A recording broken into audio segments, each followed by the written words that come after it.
ಬನಶಂಕರಿಯ ಉಮಾಮಹೇಶ್ವರಿ ದೇವಾಲಯದಲ್ಲೂ ವರಮಹಾಲಕ್ಷ್ಮಿ ಹಬ್ಬದ ಸಂಭ್ರಮ ಮನೆ ಮಾಡಿತು.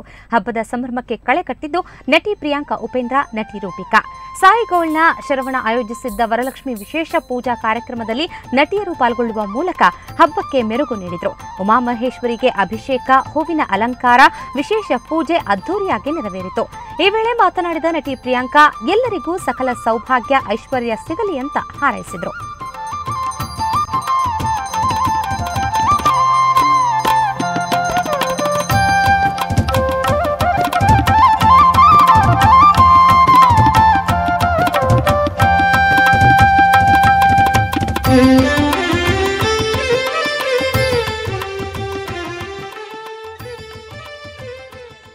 ಎಲ್ಲರಿಗೆ ವರಮಹಾಲಕ್ಷ್ಮಿ ಹಬ್ಬದ ಶುಭಾಶಯಗಳು.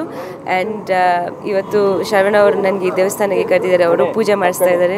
ತುಂಬ ಖುಷಿ ಆಗ್ತಾಯಿದೆ. ನಾನು ಮನೆಯಲ್ಲಿ ಪೂಜೆ ಮುಗಿಸ್ಬಿಟ್ಟು ಇಲ್ಲಿ ಬಂದಿದ್ದೀನಿ. ಮತ್ತೆ ಮನೆಗೆ ಹೋಗ್ತೀನಿ. ಎಲ್ಲರೂ ಅರ್ಶನ ಕುಂಕುಮ ಎಲ್ಲ ಇಸ್ಕೊಳ್ಳೋಕ್ಕೆ ಬರ್ತಾರೆ. ಫ್ರೆಂಡ್ಸು, ಫ್ಯಾಮಿಲಿ ಎಲ್ಲ ಒಟ್ಟಿಗೆ ಊಟ ಮಾಡ್ತಿತ್ತು. ತುಂಬ ಖುಷಿ ಆಗ್ತಾಯಿದೆ. ವರಮಹಾಲಕ್ಷ್ಮಿ ಅಂತಂದರೆ ಎಲ್ಲ ಹೆಣ್ಮಕ್ಳಿಗೆ ತುಂಬ ಶ್ರೇಷ್ಠವಾದ ಹಬ್ಬ ಅಂತೇಳಿ, ಹಬ್ಬಗಳಲ್ಲೇ ಶ್ರೇಷ್ಠ ಅಂದರೆ ವರಮಹಾಲಕ್ಷ್ಮಿ.